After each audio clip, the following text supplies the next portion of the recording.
In this video, we'll talk about the basic structure of the critical trial events of the experiment. To see the nodes that handle these trial events, we'll go into the recording sequence.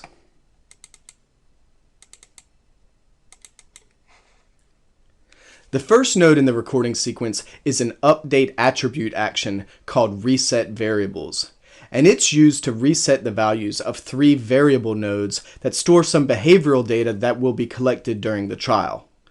We'll discuss how to use update attribute actions to set the values of variable nodes in another video.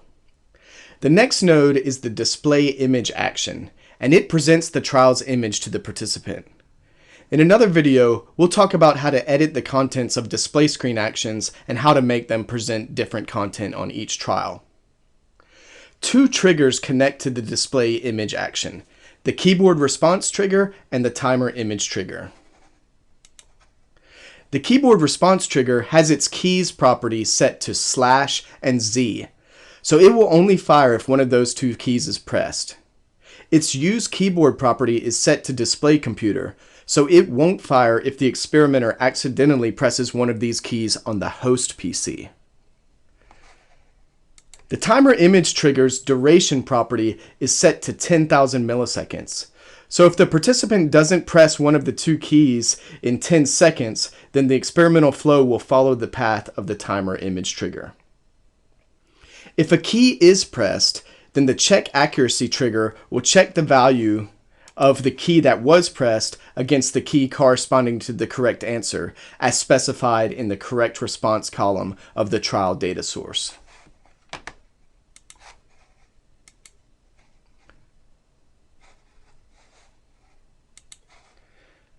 Two update attribute actions will then set the values of our variable nodes that store the trial's behavioral data.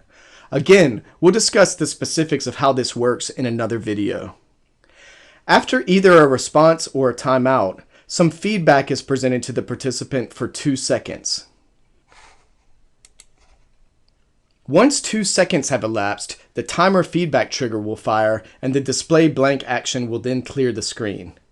Note, it's important to clear the screen at the end of the trial, as the contents of the last display screen action that was presented will remain on the screen until another action changes the screen contents. The prepare sequence action for each trial takes about 500 milliseconds to execute, so we want to clear the screen in order to prevent the feedback from remaining on the screen for a longer period than desired. Please note, it is extremely important to fill out the message property of all of the actions and triggers in the recording sequence.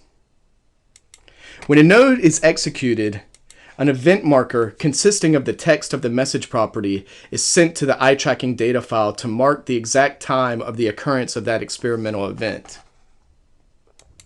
These data file messages will have timestamps and will indicate in the eye tracking data file when these various experimental events occurred. If the message property of a node is left blank, then Experiment Builder will not send a message to the data file for that node. The messages that are in the eye tracking data file can be used to set what we call interest periods in Data Viewer to focus the data analysis on particular sections of the trial. The messages should usually consist of simple text that clearly indicates which experimental event it corresponded to. In this example, we've given each node a distinct label and then simply copied and pasted that label to the message property.